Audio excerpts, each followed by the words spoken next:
la principale fonction de Photoshop est de restaurer des images qui posent problème, soit parce qu'elles sont anciennes, soit parce qu'il y a eu des problèmes lors de la prise de vue. Nous allons voir 4 exemples. Le premier, une image qui est abîmée, qui a été égratignée au fil des années.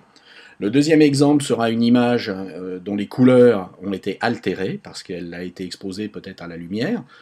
Le troisième exemple sera une image sous-exposée, et le quatrième exemple, une image dont nous devrons recadrer les éléments de manière à les redresser. Avant de commencer le travail de restauration proprement dit, je vous conseille d'ouvrir le panneau des calques et de créer un nouveau calque en dupliquant l'arrière-plan, donc en le glissant vers cette icône, et de renommer le nouveau calque restauration, par exemple. Nous aurons ainsi la possibilité de travailler sur ce calque et nous aurons gardé en sécurité l'image. La première étape va consister à supprimer toutes les petites égratignures qui sont présentes sur la photo. Nous allons pouvoir travailler avec deux outils distincts. Le premier outil est le tampon, qui va reproduire des pixels à partir d'un endroit pour les reproduire à un autre endroit. Le principe est d'appuyer sur la touche Alt sur PC ou Option sur Mac, de cliquer à l'endroit où on veut copier les pixels, et puis ensuite de lâcher la touche Alt et d'aller reproduire les pixels à l'endroit où on veut qu'ils soient positionnés. Alors, sur des fonds relativement homogènes, le tampon est très efficace, et en particulier sur le fond. Donc ici, on va recommencer, et vous voyez qu'on va pouvoir procéder par touches successives. Donc Alt, on prélève des pixels, on lâche la touche Alt, et on reproduit les pixels. On peut également le faire par glisser, c'est-à-dire Alt, on va prendre des pixels à cet endroit-là, et ici, on va se déplacer, et vous voyez qu'on va reproduire les pixels qui sont ceux qui sont sous la croix et qui vont se positionner au milieu de la brosse. Donc pour le fond, cette solution est tout à fait satisfaisante. Il faut néanmoins prendre garde à l'endroit où on prélève les pixels. Je ne peux pas prélever des pixels n'importe où. Si par exemple ici je prélève mes pixels ici, ils seront bien plus clairs et on verra la marque. Je vais annuler. Si je prends des pixels dans la même ligne où on a à peu près la même densité, Alt, je clique, je reproduis mes pixels, et évidemment, là on ne voit pas la manipulation. À l'aide du fichier fourni, entraînez-vous à l'aide du tampon à réaliser cette correction sur la totalité du fond. En ce qui nous concerne, nous allons rapidement passer à la suite. L'outil tampon fait donc du bon travail, généralement, mais il n'est pas toujours complètement efficace, dans la mesure où on n'aura pas forcément la possibilité d'aller prendre des pixels qui correspondent en densité à la zone dans laquelle on doit les placer. Alors, il y a un deuxième outil qui est beaucoup plus intéressant que le tampon à ce niveau-là, qui est l'outil correcteur. L'outil correcteur se trouve ici, et lui, au lieu d'aller recopier des pixels, il ira recopier une texture. Donc on pourra prélever dans une zone qui est légèrement plus sombre ou qui est légèrement plus foncée, sans que ça pose de problème. Le principe de fonctionnement est le même, alors on va s'attaquer au par-dessus. Ici, par exemple, je vais appuyer sur la touche Alt sur un PC, Option sur un Mac, prélever ici une texture, et je vais reproduire cette texture à cet endroit-là. Et vous voyez que je n'ai pas à me soucier du fait que la densité est légèrement différente à l'endroit où je prélève et à l'endroit où je reproduis ma zone. Alors on peut procéder de la même façon qu'avec l'outil tampon par petites touches, on peut aussi procéder en glissant. Ce qui est intéressant, c'est d'avoir une taille d'outil qui soit toujours légèrement supérieure à la zone sur laquelle on veut intervenir, mais pas énormément plus. Donc vous voyez que ici, j'ai un outil qui est à 7 pixels, et qui couvre légèrement plus que les petites égratignures que l'on veut corriger. Donc entraînez-vous maintenant, à l'aide du fichier fourni, à supprimer avec l'outil correcteur les égratignures sur le par-dessus, jusqu'à ce qu'elles aient disparu. Le travail sur les zones limitrophes est assez particulier car on ne peut pas travailler à l'intérieur ou à l'extérieur d'une zone, il va falloir travailler sur la partie du contour. C'est le cas ici, le long du col. Nous allons zoomer pour mieux voir ce qui se passe. Il s'agit ici de travailler avec l'outil tampon, de prendre un diamètre qui est légèrement supérieur à la zone sur laquelle nous voulons intervenir et d'augmenter relativement la dureté de manière à ne pas avoir une reproduction de quelque chose qui soit trop flou. Nous allons donc ici prélever ce que nous avons à prélever et nous allons le reporter en ligne en cliquant et nous pouvons légèrement tirer vers le bas puisque de toute façon nous allons aller prendre ce qui se trouve à l'intérieur du veston. Et là, notre retouche est absolument invisible. Nous allons terminer nos retouches par le visage, donc il va être nécessaire de zoomer considérablement pour aller rectifier ce qui s'y passe, et nous allons travailler avec l'outil correcteur, avec un diamètre légèrement supérieur aux zones sur lesquelles on doit intervenir. Ici, il va falloir réduire notre épaisseur, et nous allons également réduire la dureté, de manière à être un petit peu plus flou dans nos modifications. Nous allons prélever de la matière ici, donc toujours avec la touche Alt-clic, puis nous allons reproduire cette matière dans les cheveux. Sur le front, on va être dans des zones qui vont être des zones légèrement limitrophes. Nous allons encore réduire l'épaisseur de l'outil et nous allons travailler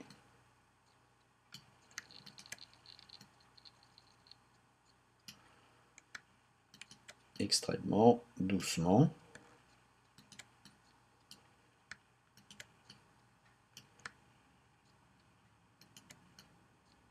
Afin de finir de supprimer toutes les petites imperfections de la photo. Donc terminé à partir du fichier fourni. Pensez à zoomer et dézoomer fréquemment. Vous voyez qu'ici on a un petit problème.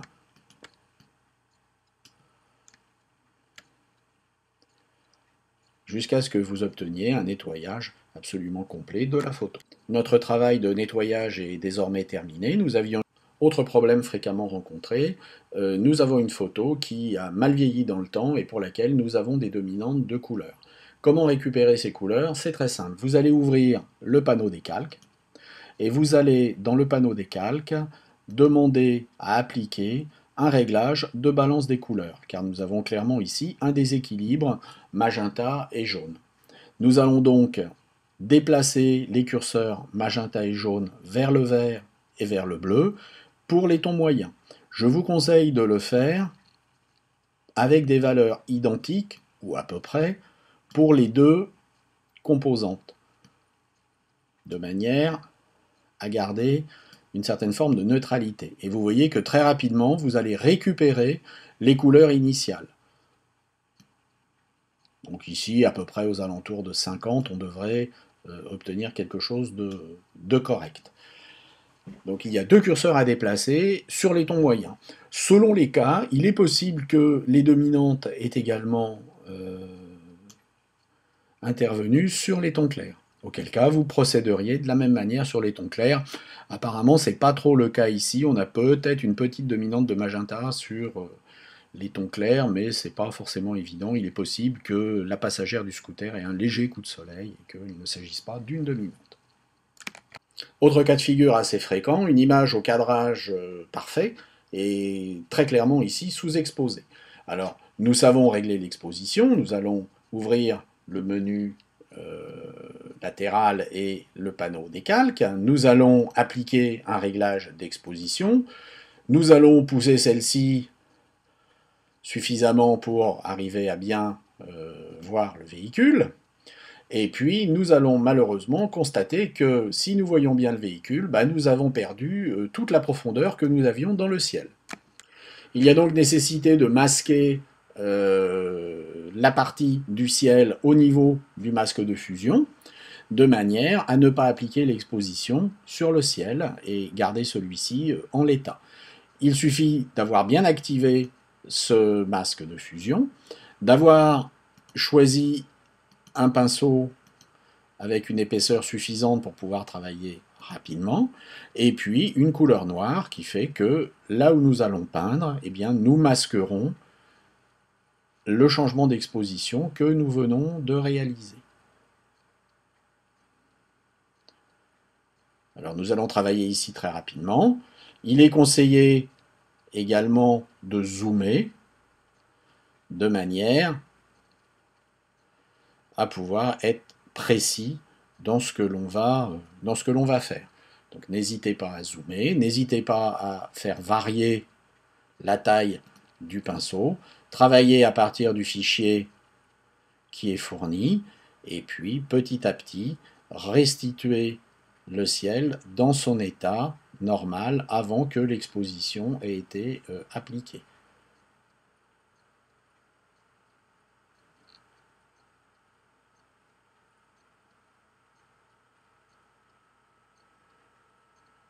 Deux observations. Si vous débordez légèrement, ce n'est pas très grave. Vous pouvez à tout moment changer de couleur et repeindre en blanc, c'est-à-dire récupérer le masque. Réinverser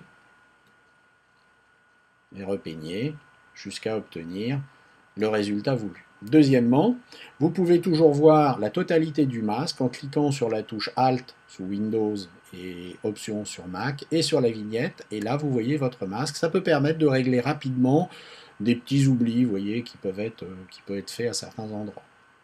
De même, en recliquant sur la vignette avec la touche Alt ou Options, vous reviendrez à la version finale.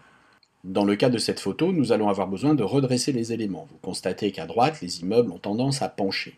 Nous avons plusieurs outils dans Photoshop qui nous permettent de réaliser cette opération.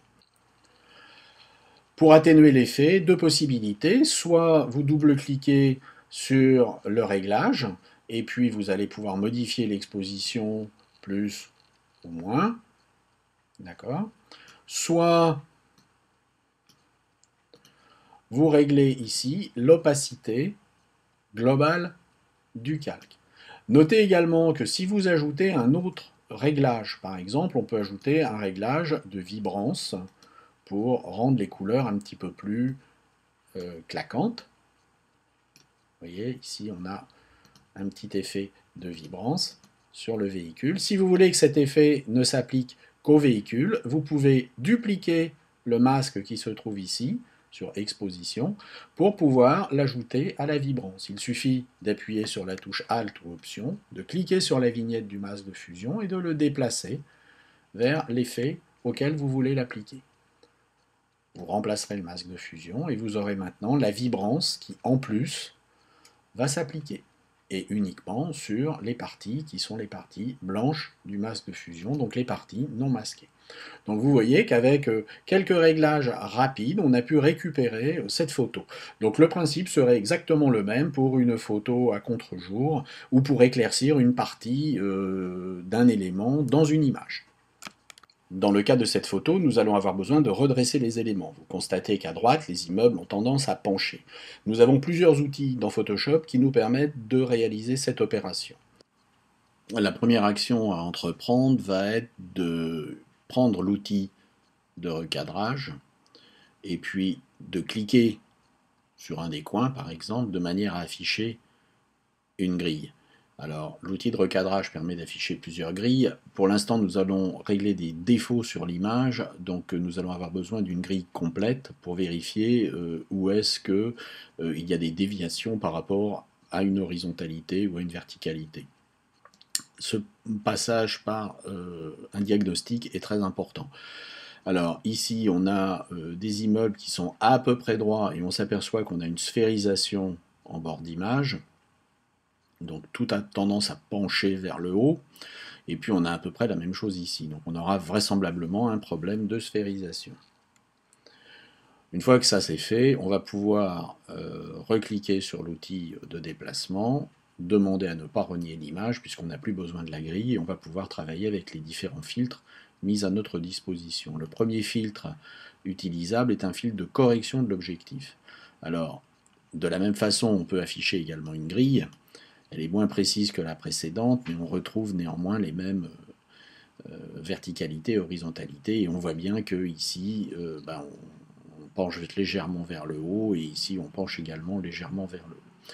Il est possible de rectifier automatiquement les problèmes en définissant la marque de l'objectif avec lequel on a travaillé, l'appareil photo avec lequel on a travaillé, le modèle, et puis également l'objectif. Donc vous voyez que ici on va décocher l'aperçu, on a une modification qui se fait ici de façon automatique. Alors on va décocher ces fonctionnalités, donc là notre image est originale, et on va s'intéresser à la correction personnalisée. Si on a un problème de sphérisation, ici on a vraisemblablement un problème de sphérisation, on peut corriger ce léger problème de sphérisation très rapidement, dans un sens ou dans l'autre. Donc ici, nous, on avait plutôt quelque chose qui allait de ce côté-ci. On va légèrement désphériser notre image. Alors, je pense qu'il faut y aller vraiment à toute petite touche. Et puis, on aura également un problème vraisemblable de perspective verticale. Pour que vous compreniez, je vais pousser à fond les curseurs, et vous allez voir ce qui va se passer. Voilà, donc ici, on est à 0, tel que l'image a été prise, et puis ici, on va corriger légèrement la perspective verticale. Et normalement, là, on est tiré d'affaire. Alors, d'autres outils permettent d'aller chercher automatiquement un redressement horizontal ou vertical, mais je pense qu'ils ne sont pas forcément très adaptés. On va faire OK. Voilà notre image après, pardon. Et voilà notre image avant. Donc il y a un recadrage qui va être nécessaire, et là, on va travailler sur le recadrage, sur raconter quelque part une histoire. Alors, première chose, nous pouvons choisir la couleur de ce qui sera masqué. Ici, on est blanc, mais on peut très bien partir du principe que l'on veut voir du noir. Et puis, on va pouvoir gérer l'opacité également de ce qui sera masqué. Deuxième chose, au niveau de la grille, nous allons travailler soit avec la règle des tiers, qui permet de déterminer des zones de croisement ici, ici, ici, et également ici, où normalement il doit se passer quelque chose. Alors cette règle des tiers, tout le monde n'est pas d'accord avec. Certains préfèrent travailler avec une spirale dorée, d'autres préfèrent travailler au nombre d'or. Le nombre d'or fonctionne également sur la règle des tiers, mais de manière non proportionnelle. Donc si je veux attirer l'attention sur cette photo, sur ces deux personnages, un enfant et sa petite sœur qui vraisemblablement vont à l'école ou en reviennent, je vais resserrer mon cadrage et déplacer l'image de telle sorte que, pardon, on va éviter de déplacer ça comme ça, voilà, et déplacer mon image de telle sorte que il se passe quelque chose à cet endroit-là. Alors évidemment, vous voyez que ici, on manque de matière, et il va falloir progressivement recadrer. Alors on s'aperçoit qu'ici l'immeuble n'est plus là, pas forcément intéressant, ici il ne passe pas forcément grand chose, donc on peut très bien le supprimer. On aura également le problème de sa non-verticalité qui sera résolu. Et ici on a un recadrage de l'image où on a supprimé absolument aucun élément important, mais où on a quelque chose qui raconte une histoire, et puis qui présente, je dirais, quelque chose de correct en termes visuels. Alors on va voir avant, après. Avant, après. Voilà ce qu'on peut dire sur les fonctions principales de recadrage de Photoshop. Merci d'avoir suivi ce tutoriel et à très bientôt.